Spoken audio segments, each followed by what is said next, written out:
رسول الله. الإخوة يقولون أن الحقيقة ليس بخلا في الإجابة على أسئلتكم، يعني حتى وإن كانت خارج الدرس، لكن وجدت أن الأسئلة المتعلقة بالدرس كثيرة ما نستطيع نغطيها فضلا عن الأسئلة التي في خارج الدرس. لكن يبدو بالتم أنه إن شاء الله لا بأس، يعني أنا أقول يعني معلش الإخوة يسمحون لا بأس أن نأخذ أسئلة خارج الدرس، لكن نجعلها على جنب. إن كان هناك فرصة نجيب عليه، إن لم يحصل فرصة فلا عجب إن شاء الله تعالى، لأن التي تقدم فيها الإجابة على أسئلة الدرس بإذن الله تعالى. الشيء الآخر، يعني رأى الإخوة أن الحضور في درس الصباح قليل، فقالوا إن بعض الإخوة يقولون يعني يصعب عليهم الحضور في الصباح، فإذا كنتم ترون أن بالإمكان الحضور الساعة 10 فيكون الدرس من 10 حتى أذان الظهر، الساعة 10 صباحا حتى أذان الظهر، هذا أنسب لكم من الحضور صباحا، ما في بس. ف يعني أي الأوقات تختارون؟ في من يعمل. نعم. بعد الصبح يعني يبقى على ما خلاص يبقى على نصف ساعة من صلاة الفجر أو ساعة حتى يتمكن من يصلي في مسجده، يأتي بعد ساعة ونصف ساعة. يعني نحن لا نبدأ في وقت مبكر، يعني الذي يصلي في مسجده ويأتي يستطيع الحضور، يعني لا نبدأ مباشرة، يعني يمكن نبدأ بعد نصف ساعة أو ما إلى ذلك.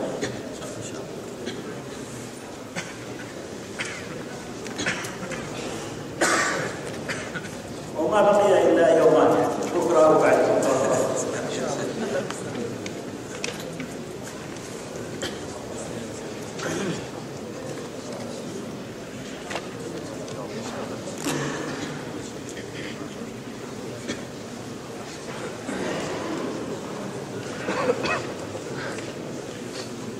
طيب، الحمد لله والصلاة والسلام على رسول الله. يقول الحافظ ابن حجر رحمه الله تعالى عليه: فإن خفي المعنى احتيج إلى شرح الغريب وبيان المشكل. ولاحظوا سبحان الله جودة التسلسل من الحافظ ابن حجر رحمه الله، فلما أتكلم على الرواية بالمعنى، الرواية بالمعنى فيها تطرق للألفاظ والمعاني وما إلى ذلك، فدخل على ما يتعلق ببيان الغريب. قال: فإن خفي المعنى احتيج إلى شرح الغريب وبيان المشكل، لأن المعنى في الأعم الأغلب لا يخفى إلا بسبب وجود بعض الألفاظ الغريبة. وتعرفون أيها الإخوة أن لغة العرب واسعة، ولو أنكم تتبعتم قواميس اللغة وأتيتم يعني بالألفاظ التي يقل استعمالها لوجدتم أنها يمكن أن تكون لغة أخرى. وذكرت لكم أنا يعني موضوع الألوكة، فسألتم ما معنى الألوكة؟ مع العلم أنها مشهورة يعني إلى حد ما، قلت لكم أنها بمعنى الرسالة، يعني هي لفظ من مراتب الرسالة، واشتق من ذلك الملائكة، فالملائكة هم الرسل. فمثل هذه الألفاظ الغريبة تحتاج إلى بيان. ذكرنا في القسم المدرج أن الزهري فسر التحنث بأنه التعفف، لأن هذه اللفظة غريبة تحتاج إلى بيان. فهذه الألفاظ الغريبة التي تأتي في الأعم الأغلب في الأحاديث النبوية وقد تأتي في أقوال الصحابة، عني المحدثون المعنيون باللغة ببيانها، وابتدأوا بهذا من وقت مبكر. فمن أول من عرف بأنه ألف في هذا النضر بن شميل، وهو من المحدثين وأيضا من اللغويين، كلامه في اللغة منقول في قواميس اللغة بكثرة. وعدد غيره، لكن من أجود ما هنالك كتاب أبي عبيد القاسم بن سلام، وهو كتاب غريب الحديث. وبعد أبي عبيد تتالت التصانيف في غريب الحديث، فألف إبراهيم الحلبي كتاب غريب الحديث أيضا، وألف أبو قتيبة الدينوري كتاب غريب الحديث، وألف السرقسطي أبو القاسم وهو من جهة المغرب كتاب الدلائل في غريب الحديث،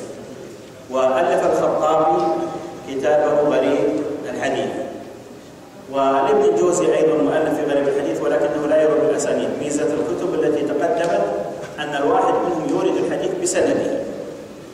أما كتاب ابن الجوزي فلم يروي فيه بالإسناد، وإنما يذكر الحديث ويبين غريبه، ولكن أجمع ما هناك وأنفعه لطالب العلم كتاب النهاية في غريب الحديث. لمن؟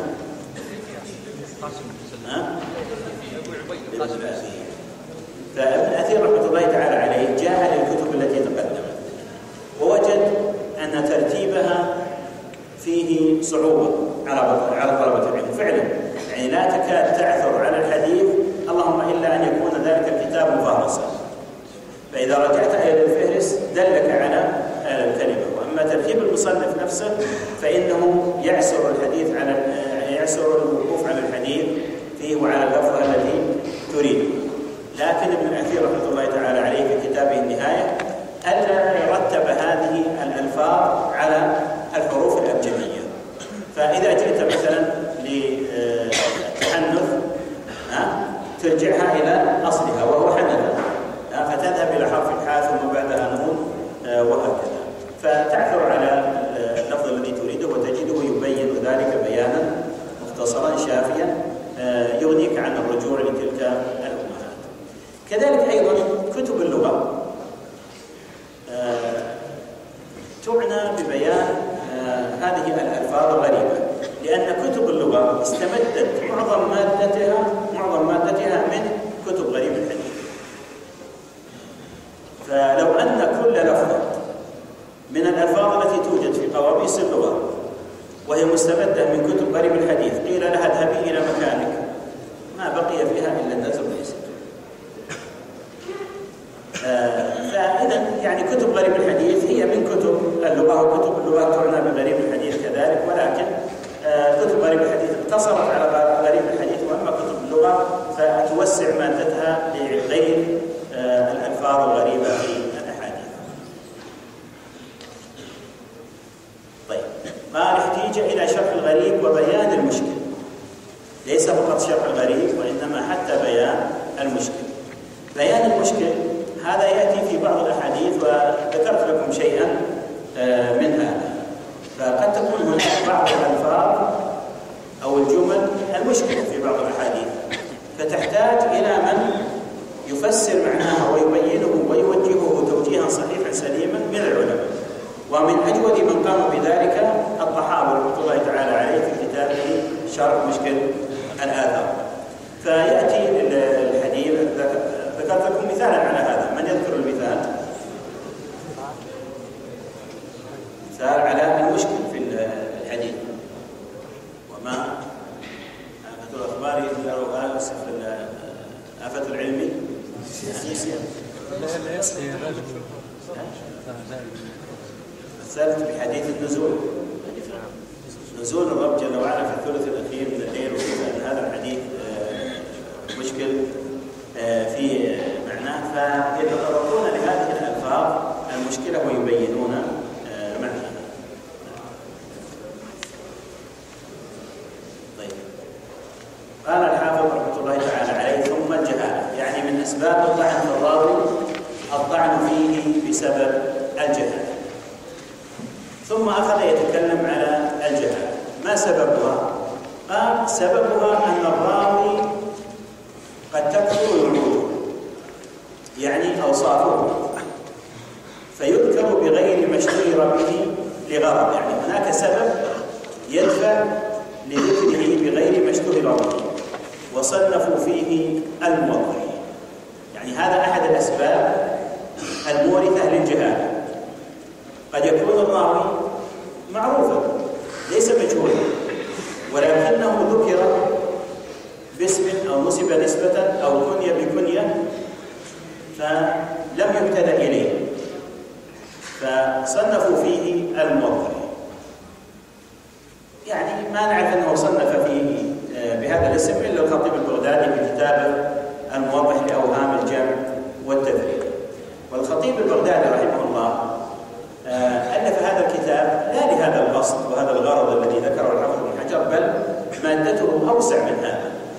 فعنوان الكتاب الموضح لأوهام الجمع والتفريق، يعني هناك من الرواة من يشتبه مع راو آخر في الاسم، فيأتي بعض العلماء فيجعلهما راويا واحدا، فهذا جمع المتفرد. وهناك من الرواة من يذكر مرة باسم ومرة باسم فيظن أنهما اثنان، فيذكر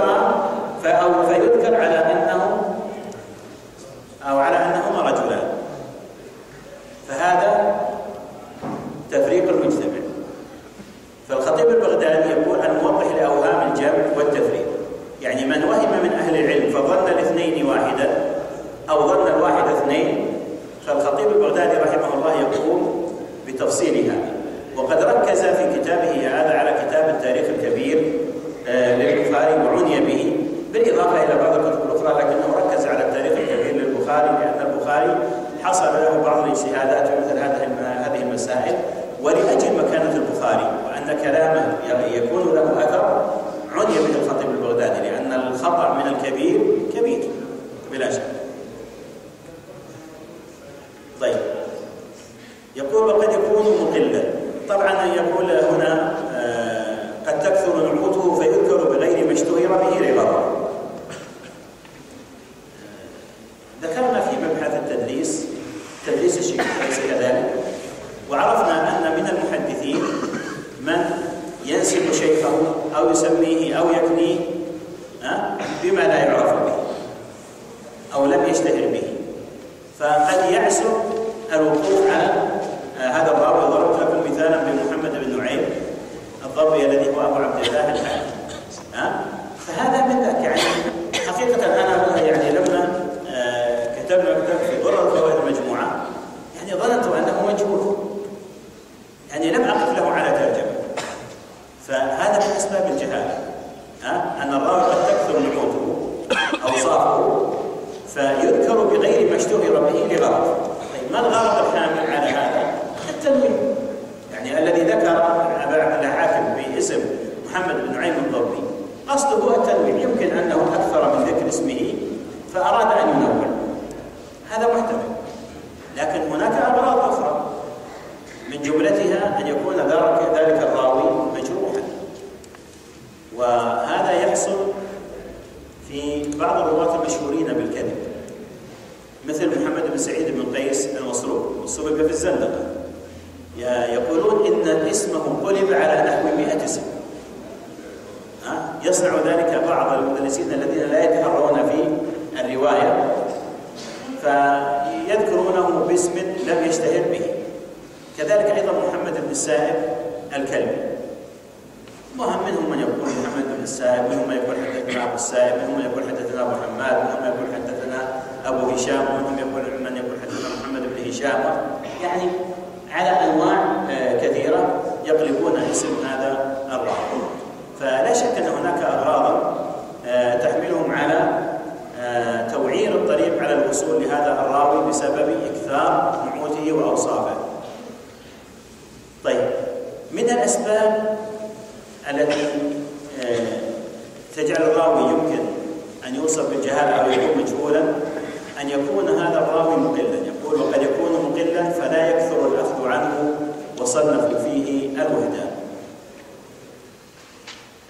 الراوي الذي ليس له على سبيل المثال إلا حديث واحد وليس له إلا تلميذ واحد،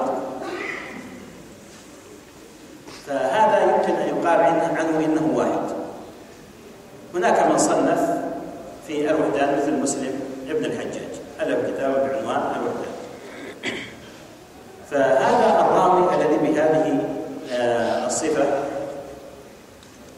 في الأهم الأغلب أنه يكون مجهولا إلا في رواة معدودين بسبب أن الراوي عنه من الأئمة، وقد يكون حديثه ذلك مهما، يعني في مسألة من المسائل التي يعتنى بها، مثل ما قلناه عن تذكرون والد سعيد بن المسيب من هو؟ قلنا المسيب بن حزم. ماذا روى؟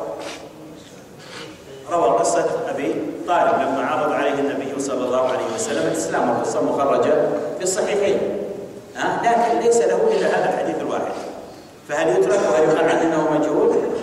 لا، روى عنه أنه سعيد، وسعيد هو سعيد، فعرف برواية سعيد عنه رضي الله تعالى عنه وارضاه. وحديثه هذا مهم جدا في هذا الموضوع في قصة وفاة أبي طالب.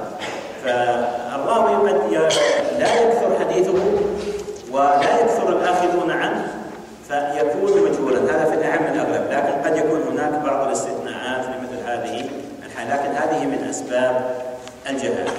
قال أو لا يسمى اختصارا وفيه المبهمات، ولا يقبل المبهم ولو مبهم بلفظ التعديل على الأصل. إذن من أقسام الجهالة الراوي المبهم، والراوي المبهم هو الراوي الذي لا يسمى. وفرق بين المبهم والمهمل، هما يشتبهان في هذا اللفظ لكن هناك فرق بينهما. فالمهمل هو الراوي الذي يسمى لكن لا ينسب، يعني لا ينسب نسبة تميزه عن غيره، مثل أن يقال حدثنا محمد. طيب في شيوخك 10 كلهم اسمهم محمد، من تقصد منهم؟ فأهمل نسبة محمد في مثل هذه الحالة.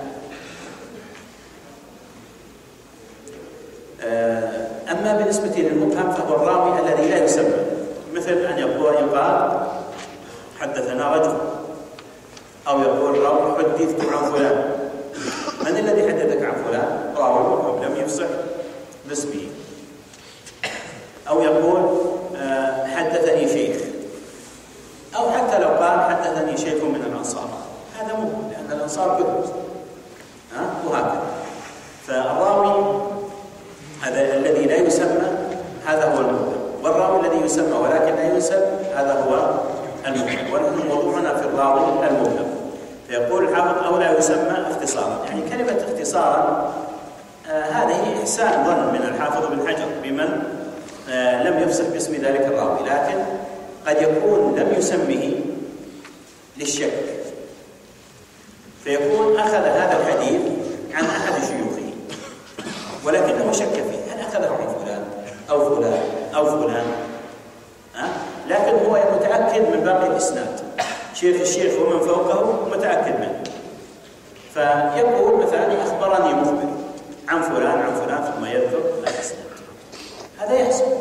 إذا من الأسباب الشك في من حدثه. وأما الاختصار، الاختصار يعني ليس في موضعه، يعني هذا الاختصار لا نقول اختصار مخل، كلمة مخل هنا يعني ناعمة، بل هذا اختصار قبيح. أن تذهب تختصر وتترك تسمية الراوي، ما فائدة الإسناد؟ ما قيمة الإسناد؟ إذا احذف الإسناد كله. إذا كنت تختصر في هذا الراوي احذف الإسناد كله، ما قيمة الإسناد في مثل هذه الحالة؟ فأنت إذا قلت يعني شيخ أو رجل أو ما إلى ذلك ولم تفصل باسمه صار كلا إسناد، لأنه صار ضعيفا جدا في مثل هذه الحالة، فلا قيمة الإسناد بمثل هذا.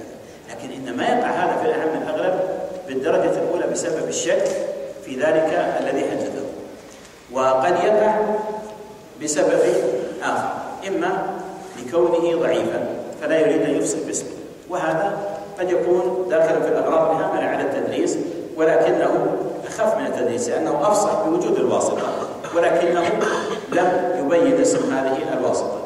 وقد يكون السبب أنه لو أفصح باسمه لا أخذ عليه، مثل ما ذكره بعض الإخوة البارحة أن هناك من لم يكن مثلا مرضيا في بلد، نعم، إما لأغراض عقدية أو سياسية أو غير ذلك. ربما أيضا مثل ما حصل يعني من الخصومة بين البخاري وشيخه، لكن البخاري لا استعاذ، لا يوهم اسم الذبح. على كل حال متى وجد هذا الراوي المبهم في الإسناد فإن هذا أعلى أنواع الجهالة، يعني أشد أنواع الجهالة هو الراوي المبهم، لأنه أخف من راوي يسمى ويقال عنه إنه مجهول، ذاك سمي وعرفناه، لكن هذا لم يسمى ولم ندري ما هو. ولهذا يخطئ بعض الناس حينما يتساهل في موضوع الجهالة خاصة في المبهم، فبعضهم يمكن يظن أنه من الضعف اليسير الذي يتقوى به الحديث، فوجد حديثا ضعيفا ثم وجد حديثا فيه راوي مبهم فتساهل فتساهل فيه فقال حسن لغيره، لا هذا ما يصلح. لماذا؟ لأن هذا المبهم قد يكون كذابا. فانتبهوا، لا يتساهل في هذا. وأنا أقول لكم هذا من منطلق التجربة، فقد وقع لي ما هو أخف من هذا. فحينما كنت أعمل في مختصر أبي عبد الله الحاكم في مختصر المستدرك، كان هناك حديث من الأحاديث التي رواها راو عن الإمام مالك، وانتقد ذلك الحديث على ذلك الراوي لأنه تفرد به عن الإمام مالك، فانتقد عليه ذلك الحديث. لا أدري والله هل هو محمد بن إسحاق الطباع أو يعني راوي نسيت اسمه بحكم طول العهد لأن لي أكثر من 30 سنة عن الموضوع. لكن الموقف لا أنساه، لأني وجدت متابعا له في تاريخ دمشق لابن عساكر، وكان إذ ذاك الوقت لم يطبع، يعني كان مخطوطا، وفي أثناء التفتيش عثرت على هذه المتابعة ففرحت بها. يعني يمكن أن تزيل العلة أو التفرد عن هذا الراوي. درست الإسناد، كل الإسناد ثقات، لكن بقي راوي لم أجد له ترجمة، ما عرفت منه. اجتهدت وبحثت فعسر علي الأمر. كان أمامي مشوار طويل، يعني الرسالة أخذت مني جهد 5 سنوات، فقلت يعني ما أضيع الوقت مع هذا، أتركه حتى يحصل لي فراغ في مالي، فتركته. فلما انتهيت رجعت إليه، فلما رجعت إليه أعدت البحث مرة أخرى ما وجدت شيئا، فأخذت قلب الفكر فوضعت في حدثي أنه قد يكون تصحف، فلأعمل ذهني، وهذا مخطوط يعني أنا أتعامل مع خطوط، فوضعت في ذهني كل الأسماء التي يمكن تكون مشابهة لهذا الرسم، فبحمد الله وفقت فعلا. يعني وقع حدسي على أحدها، فنظرت وإذا به فعلا يروي عن فلان، فعرفت أنه هو وإذا به كذاب. فالحمد لله أني ما تعجلت، يعني ممكن يتعجب ويقول هذا يعني لم أجد له ترجمة، لكن يمكن يعني يقوي ذلك الطريق. فنتنبه أيها الأخوة، هذه المسائل ليست بالهينة، الجهالة ليس أمرها بالهين، وبالذات في موضوع الإبهام ونحو ذلك. نعم. طيب، قال الحافظ وفيه المبهمات. قيل أن المبهمات التي صنف فيها من صنف في الأعم الأغلب جدا يقصدون بها مبهم المتن، فالمبهم إما أن يكون مبهم الإسناد وإما أن يكون مبهم المتن. وكلامنا هنا عن مبهم لأنه هو الذي يهمنا وهو الذي نتحدث عنه، فهو الذي يحتاج إلى جرح وتعديل ولم جرح. أما مبهم المتن فلا علاقة له بالجرح والتعديل. ما مثال مبهم المتن؟ يأتي أحيانا في بعض الأحاديث ذكر صحابي جاء مثلا إلى النبي صلى الله عليه وسلم أو سئل النبي صلى الله عليه وسلم عن كذا أو قال له رجل كذا، ما يسمى ذلك الرجل. فالنفس البشرية تتشوف إلى معرفة ذلك الرجل من، وقد يكون في الحديث منقبة لذلك الرجل، فنحب أن نعرف من هو صاحب هذه المنقبة. وربما كان العكس أيضا، ربما كان في الحديث مثلبة، المثلبة ضد المنقبة، مثل ذلك الرجل الذي أكل بشماله عند النبي صلى الله عليه وسلم، فقال له رسول الله صلى الله عليه وسلم كل بيمينك، قال لا أستطيع، قال لا استطعت، فما رفعها إلى فيه. فبودنا أن نعرف هذا الرجل من، لماذا نحب أن نعرفه؟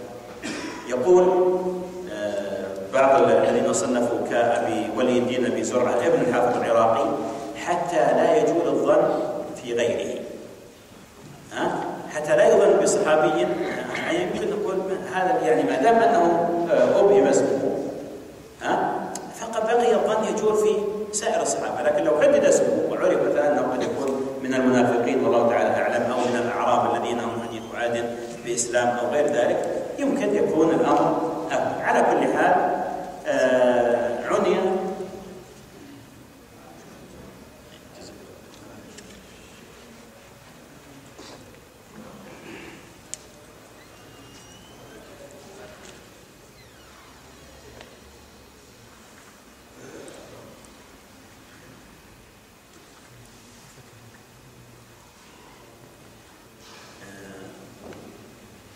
الكتب التي ألفت في المبهمات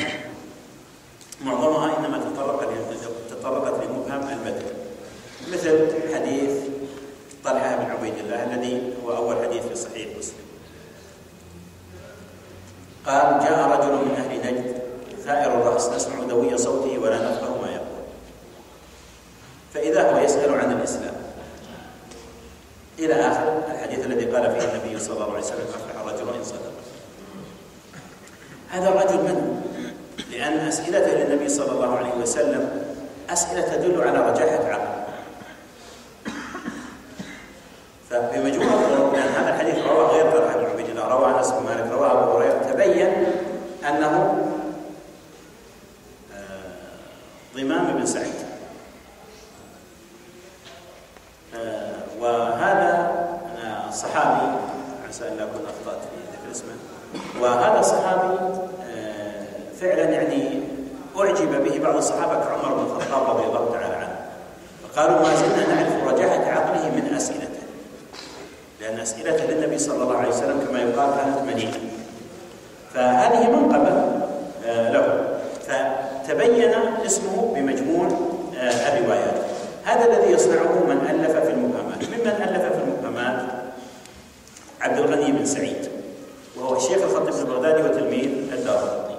وممن ألف في المبهمات وكتابه من أجود ما ألف الخطيب البغدادي، له كتاب الأسماء المبهمة في الأنباء المحكمة. كذلك أيضا ابن بشكوال وهو مغربي، له كتاب إيضاح الإشكال.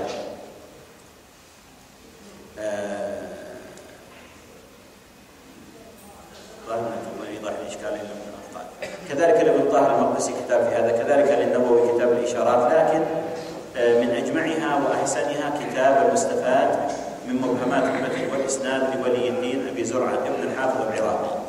وولي الدين أبو زرعة حاول أن يتطرق حتى لمبهم الإسناد، لكن مبهم الإسناد هذا لا طائل تحته، لا يستطيع أن يحيط بكل كتب الحديث ويستخرج ما فيها من المبهمات ويبين من هو هذا المبهم، لكنه اجتهد فجمع مقدارا لا بأس به، لكن الكمية العظمى من كتابه كلها في مبهم المتن أسوة بمن تقدمه ممن ألف في مبهم المتن. إلا أن ابن طاهر المقدسي كان كتابه يتطرق أيضا لمبهم الإسناد وإن كان الكتاب مختصرا. طيب، يقول ولا يدخل المبهم ولو أبهم بلفظ التعديل على الأصح، يعني لا تقبل رواية المبهم ولو أبهم بلفظ التعديل، فإذا رواية المبهم ضعيفة. لكن ما معنى قوله ولو أبهم بلفظ التعديل؟ طيب تفضل. أحسنت، بارك الله فيك. مثل أن يقول حدثني الثقة، هو لم يصرح باسم هذا الثقة، أبهمه، فهل يكفي أن يقول حدثني الثقة؟ يقول الحافظ لا يقبل ولو أبهم بلفظ التعديل. لماذا؟ نعم، قد يكون ثقة عنده وضعيف عنده. أحسنت، بارك الله. نعم، لأنه قد يكون ثقة عنده لكنه غير ثقة عند غيره، فلا بد أن يبين اسمه حتى ننظر هل هو ثقة فعلا كما قال أو غير ثقة. وإنما استفادوا هذا من صنيع الإمام الشافعي رحمه الله مع إبراهيم بن أبي يحيى الأسلمي، فالشافعي يقول حدثني الثقة وقالوا أنه يقصد إبراهيم بن أبي يحيى الأسلمي. والأسلمي هذا نسأل الله العافية اجتمعت فيه الأدواء كلها، فهو شيعي قدري مرجئ، يعني كل البلايا فيه، كذاب متهم وهكذا. فلا ندري كيف يقول الشافعي رحمه الله عن هذا الراوي، لعله ما عرف عن حاله ما يشفي. لكن بعض العلماء نفى أن يكون الشافعي يقصد الأسلمي وقال لا دليل على أنه يريد الأسلمي، والله تعالى أعلم بحقيقة الحال. طيب، قال فإن سمي وانفرد واحد عنه فمجهول به. أنا هو يتكلم عن الجهالة، فالمبهم هذا لا يسمى، فالمبهم مجهول على كل حال. لكن لو سمي ولم يروي عنه إلا واحد قال فمجهول به. وأنا بودي نمشي على هذا ولا ندخل في الخلافات، لأن المسألة فيها خلاف فيها تفصيل، لكن نترك هذا إن شاء الله تعالى لمراحل متقدمة.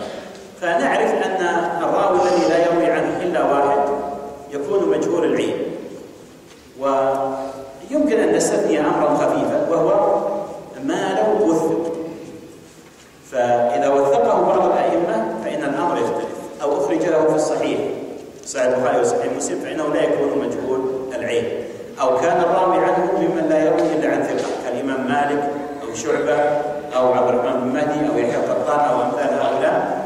هؤلاء لا يروون إلا عن ثقة، فهذا أيضا لا يكون مجهول العين. طيب، أو اثنان فصاعدا ولم يوثق فمجهول الحال وهو المستور. إذن عندنا الراوي إما أن يروي عنه واحد ولم يوثق من إمام معتبر فهذا يكون مجهول العين، أو روى عنه اثنان أو أكثر من اثنين ولم يوثق من إمام معتبر فهذا يكون مجهول الحال لا مجهول العين. لماذا؟ لأن عينه قد عرفت بشهادة اثنين بأن الله أوجده في الوجود، لكن تبقى حاله غير معروفة، وهو الذي يقال عنه إنه مستور، يعني مستور الحال لا يعرف عن عدالة ولا جرم. انتهى الكلام الآن على مسألة الجهالة. جئنا لمسألة البدعة، وقلت لكم إن فيها تفصيلا. قال ثم البدعة إما بمكفر أو بمفسر. فلا يوصف الراوي ببدعة إلا أن تكون أحد هذين الأمرين، إما أن تكون بدعته بدعة مكفرة أو تكون بدعته بدعة لا تصل إلى الكفر ولكنها من البدع المفسقة. فالبدع المكفرة هذه يعني قد يختلف فيها، لكن هناك بعض القضايا الواضحة في مثل هذا، مثل من يسب أصحاب النبي صلى الله عليه وسلم، وعلى وجه الخصوص الذين شهد لهم بالجنة كالخلفاء الراشدين ونحن، أو يدعي أن في القرآن نقصا، أو يزيد في القرآن ويقول هذا من عند الله كما يزعمونه في مصحف فاطمة، أو يأتي بكلام يخالف ما علم من الدين بالضرورة ويخالف قواعد الإسلام العظام، مثل ما قلت عمن يدعي أن عليا خلق السماوات والأرض، أو أنه هو الله وفي السحاب إلى غير ذلك من هذه الأرطقات، أو أن أئمتهم الاثني عشر في درجة لا يصل إليها ملك مقرب ولا نبي مرسل، أو نحو هذه العقائد الباطلة، فهذا بدعته بدعة مكفرة تخرجه من دائرة الإسلام ولا كرامة له، ولا يوجد شخص يتلبس بمثل هذه البدع وتجده صادقا، هذا لا يعرف. وإنما قد يكون هناك بعض الذين وصفوا بالتشيع الخفيف الذي لا يصل إلى هذا الحد، فهؤلاء دون ذلك إنما هم من الذين بدعهم بدع مفسقة، مع العلم أن بعضهم قد يعذر بتأويله. فالبدعة إذا إما أن تكون بدعة مكفرة وإما أن تكون بدعة غير مكفرة. فالبدعة المكفرة لا ننظر في حاله هل هو صادق أو غير صادق، خلاص مجرد ما تلبس ببدعة مكفرة انتهى الأمر، ولا تؤمنوا إلا لمن تبع دينه. أما بالنسبة للبدعة غير المكفرة فهذه فيها تفصيل. فالذي تلبس ببدعة غير مكفرة، والبدعة غير المكفرة كثيرة، مثل بدعة القدر، بدعة الإرجاء، بدعة التشيع، التجاهل وغير ذلك من البدع، فهذه قد تكون بدعة غير مكفرة، وقد يصاحبها شيء يجعلها مكفرة، مثل بدعة الجهمية، من يقول منهم بأن القرآن مخلوق ويمتحن الناس وحصل لهم ما حصل، فهؤلاء كفروا كثير من الأئمة، وبعضهم يكفرهم كفر النوع ولا ينزل الحكم على معين، وهذا تفصيل في العقائد لا ندخل فيه الآن. بالنسبة للبدع التي يمكن أنها هي الأكثر شيوعا في الرواة هي بدعة القدر وبدعة الإرجاء وبدعة التشيع، أكثر وبدعة النصب. أكثر البدع هي هذه البدع الأربع. هذه البدع تعد بدعة مفسقة ولا توصل إلى درجة، ومقصود التشيع أعيد وأكرر أنه تشيع خفيف لا التشيع الذي يكفر. فمن تلبس بهذه البدعة ما حاله؟ نقول ننظر فيه هل هو صادق أو غير صادق. فإن كان صادقا فهذا فيه التفسير، وإن كان غير صادق التحق بالأول، غير صادق خلاص فرغنا من أمره. سواء كان متلبسا ببدعة أو لم يتلبس حتى ببدعة، ولو كان متحمسا للسنة وهو غير صادق هذا لا قيمة لروايته. أما من تلبس ببدعة وهو صادق فمن أهل العلم من يقبله مطلقا لصدقه، ومنهم من ينظر فيه هل هو رأس في بدعته أو غير رأس في بدعته. فبعضهم يرى أنه إن كان رأسا في بدعته تركنا روايته تعزيرا له وتحذيرا للناس منه حتى لا يغتر الناس ببدعته حتى ولو كان صادقا، يعني صادق اللهجة لا يكذب. ومن العلماء من أضاف إلى هذا حتى غير الرأس، لكن إذا كان داعية، والداعية غير الرأس. الرأس بلا شك أنه رأس وداعية، لكن قد يكون داعية وليس رأسا في البدعة، فهذا رد حديثه بعض العلماء وقالوا لا يقبل إذا كان داعية إلى بدعته. طيب إن لم يكن داعية إلى بدعته، بعض العلماء فصل تفصيلا آخر، قالوا ننظر هل روايته هذه مما يؤيد بدعته أو لا، فإن كانت مما يؤيد بدعته تركناها، وإن كانت لا تؤيد بدعته قبلناها، فيفصلون في روايته. ولكن كل هذه القضايا فيها خلاف، لكن أنا أذكر لكم يعني الشيء الدارج في مثل المختصرات بهذه الصفات. إذا بهذا التفصيل يتبين لنا حال من تلبس ببدعة مكفرة أو غير مكفرة. مكفرة انتهينا منه، غير مكفرة فيها التفصيل الذي ذكرناه، رأس، داعية، رواية تؤيد بدعتها أو لا. يقول الحافظ رحمه الله: فالأول الذي بدعته مكفرة لا يقبل صاحبها الجمهور. طيب حينما قال الجمهور معنى ذلك أن هناك من خالف. لماذا يخالف؟ هم ما خالفوا في بدعة المكفرة المجمع عليه، لا، خالف بعضهم يقول المشكلة في ما هو ضابط للبدعة المكفرة، ولأن بعض البدع قد يختلف فيها، منهم من يقول انها مكفرة ومنهم من يقول انها غير مكفرة. ولو نظرنا لهؤلاء المختلفين من هذه الفرق لوجدنا احيانا بعضهم يكفر بعضا،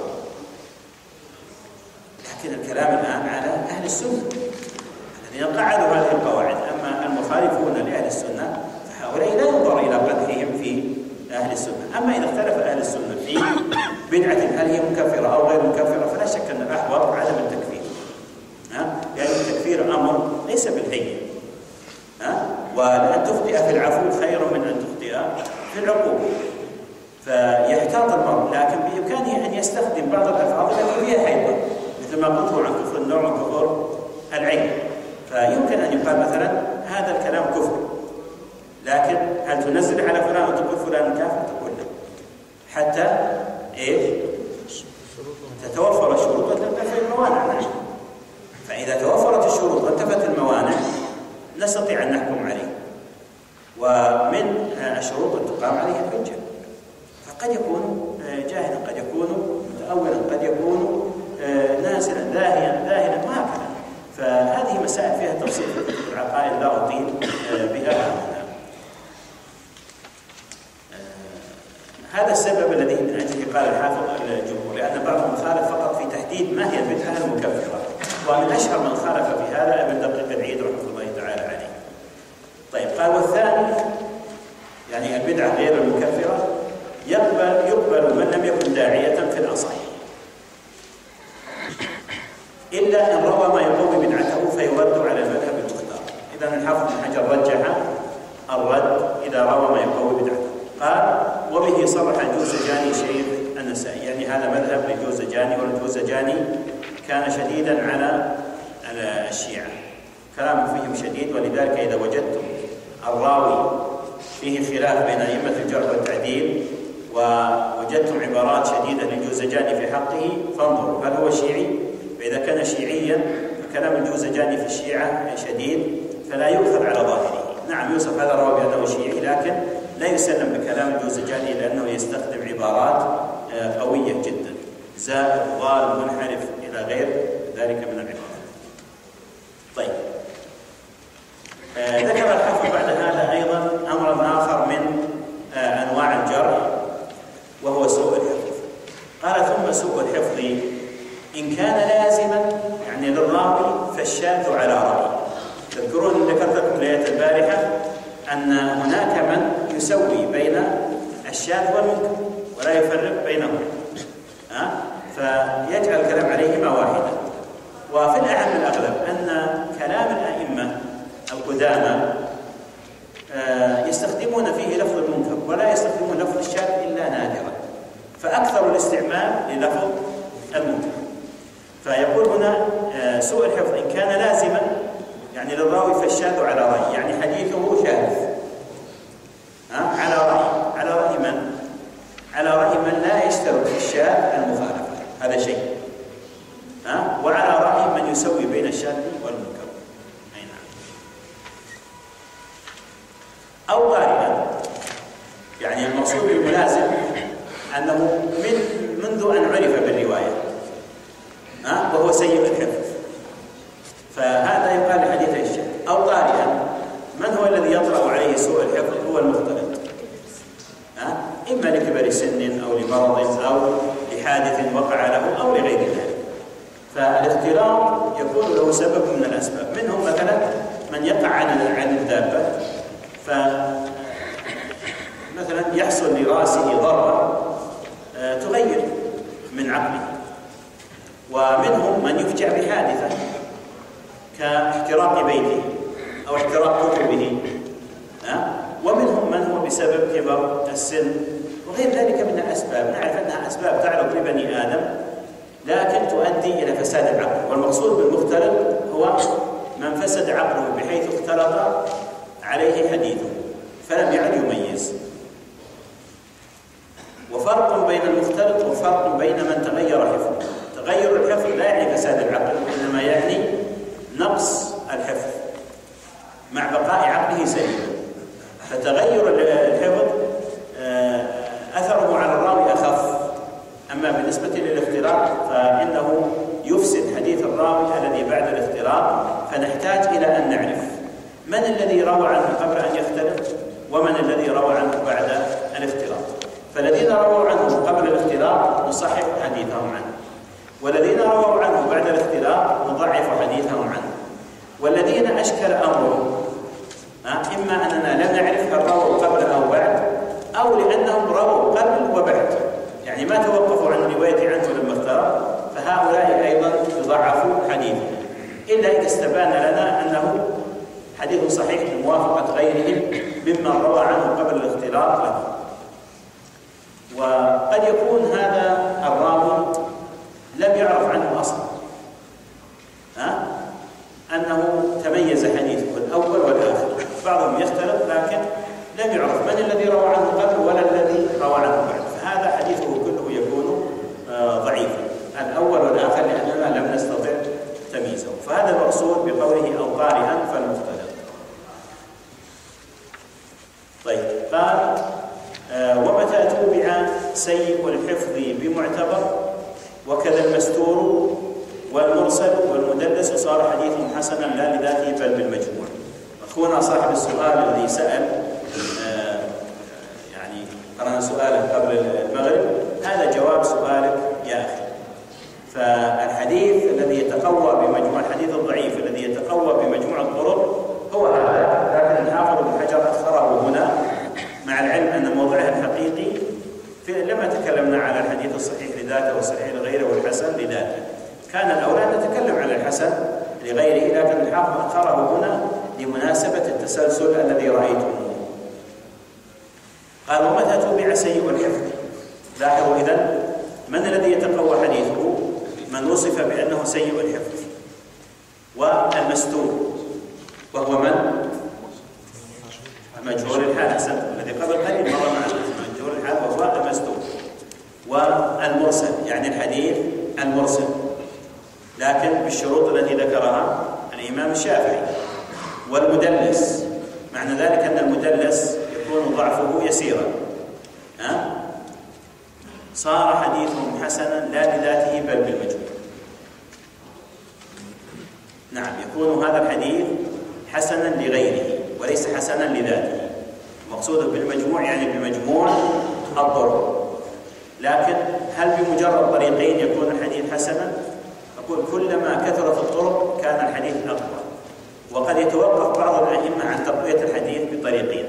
وعلى كل حال فقد يكون في كل إسناد بعض القرائن التي تقوي أو تمنع من تقوية ذلك الحديث بتلك الطرق، حتى وإن كان ضعفه ناشئا من هذه الأسباب التي ذكرت. فلو جاء الحفظ وتفرد عن الزهري بحديث لا يرويه غيره، ثم وجدنا هذا الحديث يروى مرسلا من وجه آخر، هل نقول أن الحديث الآن يتقوى بمجموع الطريقين؟ نقول لا، لأن هذا التفرد من سيء الحفظ عن إمام واسع الرواية كالزهري يصير حديثه منكرا في مثل هذه الحال، فلا يتقوى بمجموع الطرق. طيب، إذا نستطيع أن نعرف، يعني دعونا نعرف الحديث الحسن لغيره بتعريف يضبطه. نستطيع أن نقول في تعريفه: هو الحديث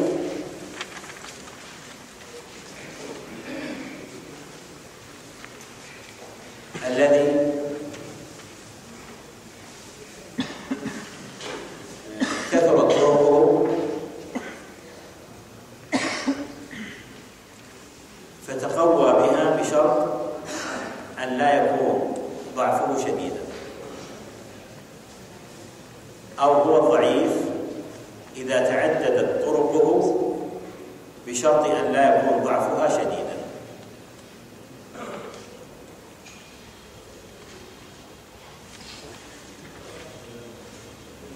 طيب، قال بعد هذا: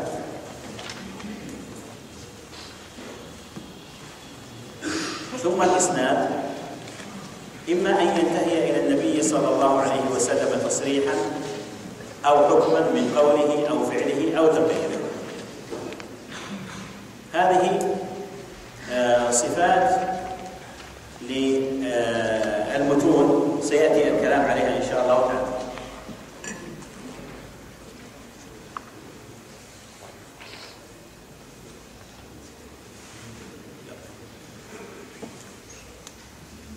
ثم الإسناد إما أن ينتهي الآن، هذا الموضوع مستقل، يعني انتهينا الآن من الكلام على الطعون العشرة في الراوي، فابتدأ الحافظ الآن بلون آخر من ألوان علوم الحديث.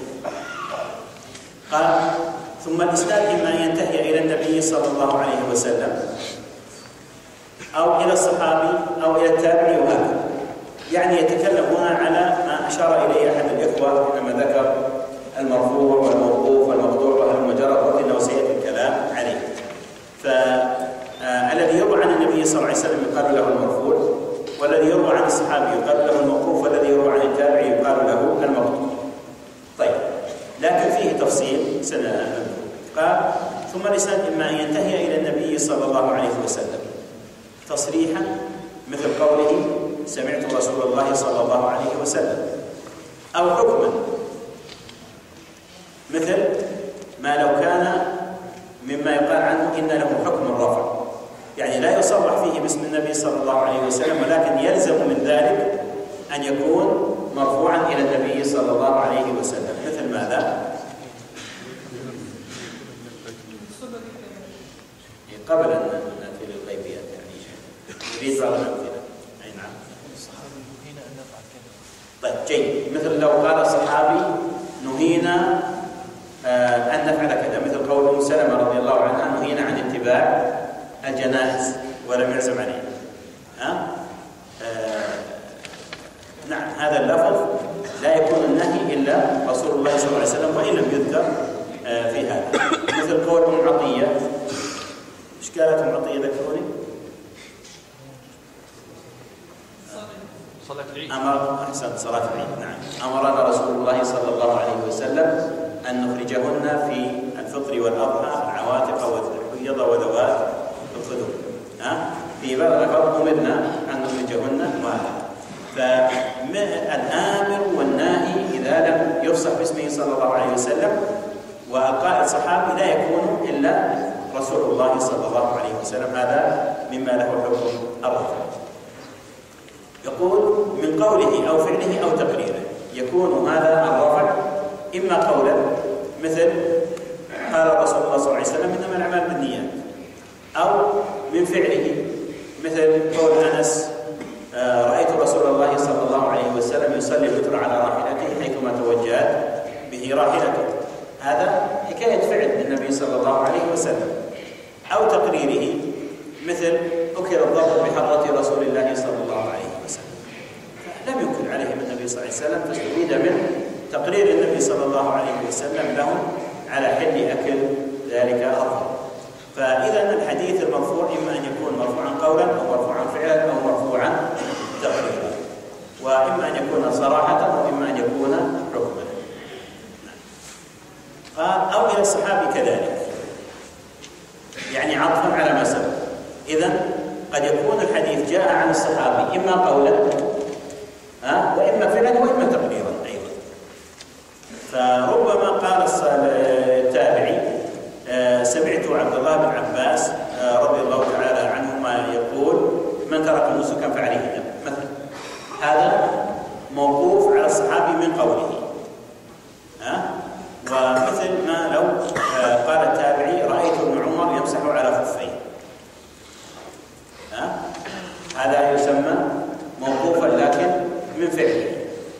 ومثل قول أبي سلمة بن عبد الرحمن في مسألة القراءة خلف الإمام يقرأ بها في نفسك وأبو هريرة حاضر ولم ينكر عليه أبو هريرة، فهذا تقرير من أبي هريرة لأبي سلمة بن عبد الرحمن وهكذا.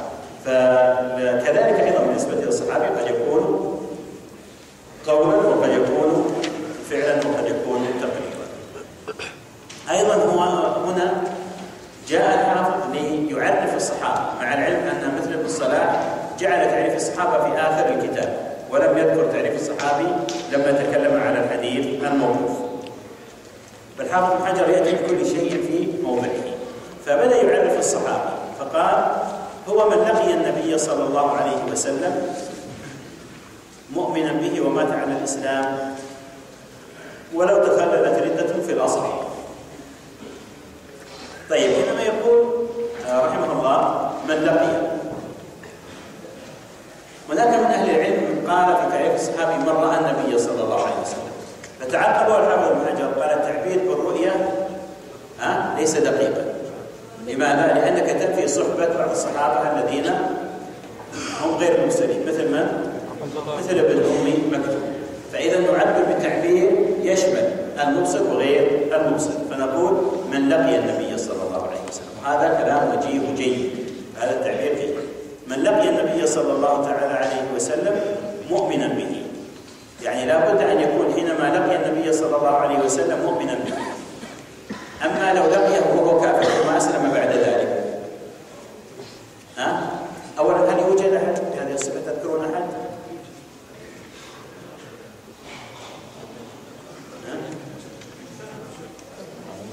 ما أحد مر عليه شيء في هذا؟ ترى هذا مما يلغز به المحدثون. يعني المحدثون يقولون ماذا؟ يقولون صحابي وحديثه مرسل، وتابعي وحديثه متصل. كيف تأتي؟ لا احنا كان صحابيا يعني. طيب واحد ايوه ضريح الاسدي، لا هذا ما تعلم صح. صحابي وحديثه مرسل مثل عائشة رضي الله عنها فيما روت من السنة المكية. لا هذا يعني يدخل في موضوع آخر، لكن صحابي رأى النبي صلى الله عليه وسلم وليس له عنه رواية، هؤلاء كثر يعني هم صغار الصحابة، مثل عبد الله بن أبي طلحة الذي جيء به للنبي صلى الله عليه وسلم فحنكه، لكن توفي النبي صلى الله عليه وسلم وهو صغير، فصار له شرف الصحبة في الرؤيا، لكن ليس له عن النبي صلى الله عليه وسلم رواية، فحديثه يسمى مرسل. لكن العكس هو الذي نريده. تفضل يا شيخ. نعم.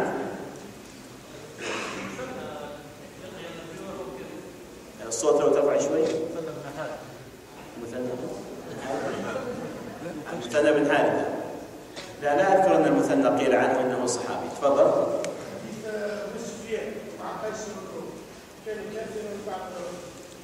حديث أبي سفيان معنا. مع هرقل قصده. هذا يعني لو ناخذ لأن أبا سفيان أسلم في حياة النبي صلى الله عليه وسلم. نحن نتكلم الآن على ما لو مات النبي صلى الله عليه وسلم وهو لم يسلم، إنما أسلم بعد وفاة النبي صلى الله عليه وسلم. هذا الذي نريده. تفضل. رسول كفر اللي لاقى النبي صلى الله عليه وسلم، أنا رسول كفر للنبي صلى الله عليه وسلم، أسلم بعد وأسلم. يعني يبدو لي أنك أنت وأخونا الفاضل في أذهانكم شيء لكن ما تذكرته جيدا. طيب الأذان. طيب نسمع الأذان 10 دقائق. طيب تفضل. من الذي يرفع؟ تفضل. كعب الأحبار. لا، كعب الأحبار ليس صحابيا. أيوة. لا، ورقة توفي قبل بعثة النبي. توفي قبل بعثة النبي صلى الله عليه وسلم وليس له رواية أصلا.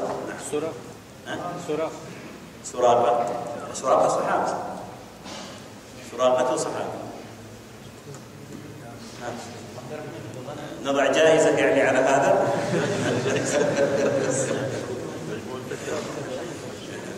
طيب الذي يجيب على هذا نعطيه مجموع الفتاوى. تفضل. لا، عبد الرحمن بن غنم صحابي. ايوه. الاسود العنسي. لا، السؤال نسحب المجاهد. ايوه. لا، ابن مكتوم صحابي الذي كان يعبد النبي صلى الله عليه وسلم. تفضل. ايوه. بس ارفع صوتك. عبد الرحمن بن ابي بكر. لا، ابو بكر صحابي سياتي معنا بعد قليل حديثا ان شاء الله تعالى. اللي جنبك في شيء؟ ابو مسلم الثوراني. لم يرد النبي صلى الله عليه وسلم. ايوه. ولا فيروز الديلمي. ايوه. ايوه. ارفع الصوت شوي بس. اولا من الباعث؟ قيصر. هرقل يعني. ايوه. رسول قيصر. طيب ايوه. بعثه لمن؟ للنبي صلى الله عليه وسلم. تذكر شيء بهذا؟ تذكر اسمه تعرفه؟ طيب اخونا جزاه الله خير يعني اجاب بجواب صحيح. خلاص يعني اخذ الجائزه ان شاء الله تعالى. طيب هذا رسول قيصر اسمه التنوخي. ارسله للنبي صلى الله عليه وسلم لما كان في تبوك، فجاء خلف النبي صلى الله عليه وسلم وراى خاتم النبوه، صار له مع النبي صلى الله عليه وسلم قصه. بعد ذلك استوطن الشيخ، اسلم بعد وفاه النبي صلى الله عليه وسلم وصار يحدث بهذا الحديث، يذكر ارسال قيصر له ولقيه النبي صلى الله عليه وسلم، لكنه ما صار صحابيا لانه لم يلقى النبي صلى الله عليه وسلم مؤمنا، ولكن روايته عن النبي صلى الله عليه وسلم متصله، لانه يحدث عن امر شهده، فالروايه من حيث الاتصال متصله، ما نقول عن هذا الحديث انه مرسل، فهو تابع لانه اخذ عن الصحابه لكنه متصل الحديث، فهذه من النوادر التي تقع كما قلت لكم يلغز به المحدث.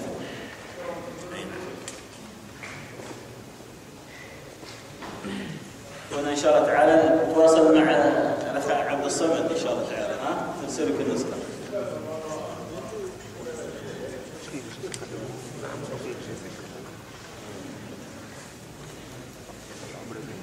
طيب بقيت علينا مسألة الردة.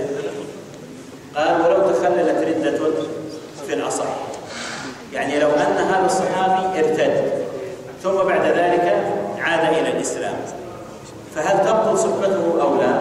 فيه خلاف بين العلماء، والحافظ ابن حجر يرجح أنه لا يزال وصف الصحبة باقيا له. أما من حيث الرواية فنعم، يعني روايته عن النبي صلى الله عليه وسلم بعدما عاد إلى الإسلام تكون صحيحة، لكن هل يحصل له شرف الصحبة أو يكون ممن حبط عمله بتلك الردة؟ هذه مسألة وقع فيها خلاف بين أهل العلم، وبعض أهل العلم يرون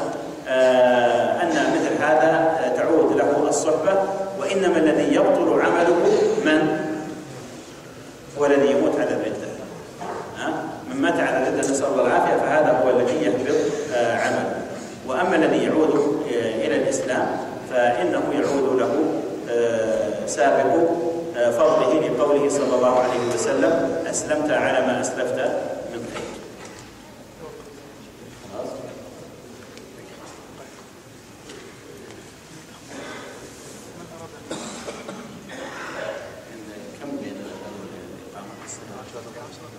لو بس ننهي هذا الكلام على موقف جيد. قال: أو إلى التابعي، يعني أن ينتهي الإسناد إلى التابعي وهو من لقي الصحابي كذلك. يعني التابعي إذا لقي أصحابي فإنه يسمى تابعيا، لكن بشرط أن يلقى الصحابي مؤمنا. لو لقيه وهو كافر ثم أسلم بعد وفاة الصحابة هل قال له تابعي؟ لا يحصل له شرف التابعين، ولكن من حيث الاتصال تكون رواية متصلة. فالأول المرفوع يعني ما أضيف إلى النبي صلى الله عليه وسلم، والثاني ما أضيف إلى الصحابي الموقوف، والثالث ما أضيف إلى التابعي المقطوع، ومن دون التابعي فيه يعني الموقوف على التابعي أو تابع التابعي أو من بعده كله يقال له مقطوع. ويقال للأخيرين الأثر، يعني الموقوف والمقطوع يقال له الأثر أيضا. طيب، والله تعالى أعلم. نقف عند قوله رحمة الله تعالى عليه: والمسند مرفوع صحابيا بسند ظاهره والاتصال. نكمل إن شاء الله تعالى صباح غد بإذن الله نحيا.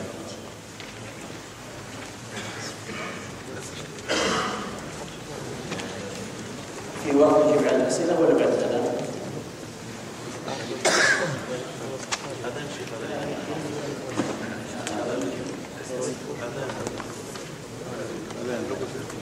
بعد الأذان نجيب إشارة على بعض الأسئلة.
بعض الأسئلة من جملتها سؤال يعني مهم ذكره الأخوة، يقول: ما هو التعريف المعتمد للمتواتر بعد نقد التعريف المتداول في الكتب؟ سؤال بديهي، يعني ما دون نقدنا المفروض نضع البديل. فأنا لا أذكر أن أحد من العلماء عرفه بالتعريف الذي يتفق مع ما ذكرته من ترجيح، ولكن أقول هذا باجتهاد من نفسي، يعني لم أجد أحدا عرفه هكذا كتعريف. وإن كان يعني بالنسبة للكلام الذي ذكرته سواء عن ابن حزم أو ابن حبان وكذا يأتي في نفس السياق، لكن كتعريف ما أذكر أحدا عرفه. إنما أقول لكم: من أراد أن يأخذه فليأخذه، ومن أراد أن يبقى على مجرد الفهم فليبقى على ذلك. ممكن نعرفه فنقول: هو الحديث الذي رواه في كل طبقة من طبقات السند 2 فأكثر بأسانيد صحيحة سالمة من العلة بحيث تحيل العادة تواردهم على الخطأ. ما نقول تواردهم، لا، تواردهم على الخطأ وأسندوه إلى شيء محسوس. فبهذا نبتعد عن الألفاظ التي لا تليق ويضبط التعريف إن شاء الله تعالى. أرجو أن يكون هذا. طيب، وعيد أقول: هو الحديث الذي رواه في كل طبقة من طبقات السند 2 فأكثر، يعني بحيث لا يقل العدد عن 2 لكن يسمح بالزيادة. أي نعم. بأسانيد صحيحة سالمة من العلة، الإسناد يعني علة يعني تجعل الحديث أو تجعل الإسناد مختلفا فيه، فإنه قد لا يصل إلى ما نريد من وصفه بالتواتر. ولكن إذا كان إسنادا سالما تماما من العلة لا عذر لأحد في التردد عن قبوله، جاء إسناد آخر كذلك، من هنا يبدأ التواتر. طيب، قلنا سالمة من العلة بحيث تحيل العادة تواردهم على الخطأ، تواردهم على الخطأ، ولا نقول الكذب، تواردهم على الخطأ وأسندوه إلى شيء محسوس.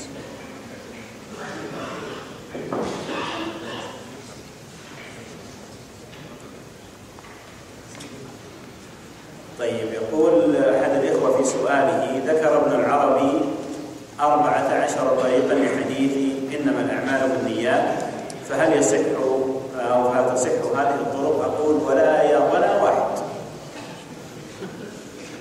إلا طريق عمر بن الخطاب من طريق يحيى بن سعيد الأنصاري، وإلا فإنه قد ذكر أبو يعلى الخليلي في كتاب الإرشاد متابعة لمحمد بن إبراهيم التيمي، ولكن كلها لا يثبت منها شيء، كلها معلومة، فما ليس هناك طريق صحيحة إلا هذا الطريق.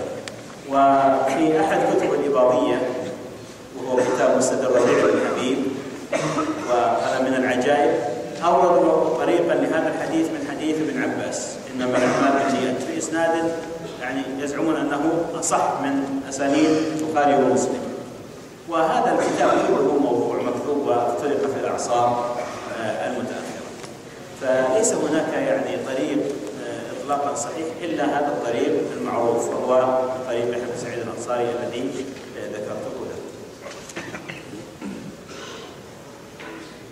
يقول: ذكرت الوهم في السند، فهل يكون في المتن كالحديث الذي رواه مالك في باب استفتاح الصلاة عن ابن عمر أنه قال: كان رسول الله صلى الله عليه وسلم يرفع يديه حذو منكبيه إذا استفتح الصلاة وبعد الرفع من الركوع. هذا الحديث عقبه السيوطي في تدوير الحوالك، فحكم على مالك بالوهم في هذا المتن لأنه روي من عدة طرق أخرى تثبت كذلك أنه كان يرفع يديه حذو منكبيه عند الركوع. نقول يعني الجواب على هذا السؤال يحتاج مني إلى تخريج الحديث، فالأخ إن شاء الله تعالى يعني نقول دقيق في نقله، لكن أخشى أن يكون السيوطي يعني يتكلم على مسألة أخرى، لأنه لما ذكر مسألة الرفع عند الركوع وما إلى ذلك، فهذه من المسائل التي حصل في بعض الكتب تصحيح وأحيانا تصحيح مقصود فيها، مثل كتاب الحميد، مسند الحميد. فالتحقيق الأول وهو تحقيق حبيب الرحمن العظمي رحمه الله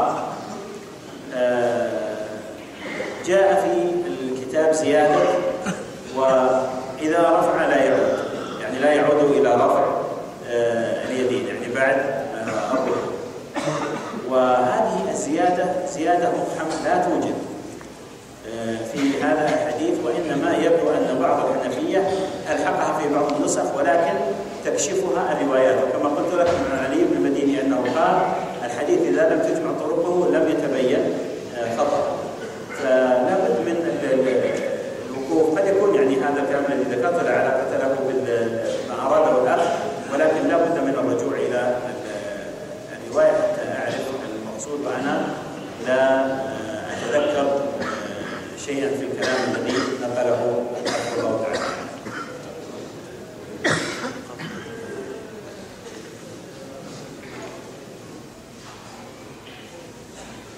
يقول: نريد من فضيلتكم بعض المؤلفات فيما يخص خوارم المروءة. أقول في كتاب لأخينا مشهور بن حسن بن سلمان عن خوارم المروءة وهو مطبوع، وفيه بحث لأحمد نور سيف الذي حقق تاريخ يحيى بن معين وهكذا، بحث أظنه في مجلة جامعة أم القرى أيضا عن خوارم المروءة.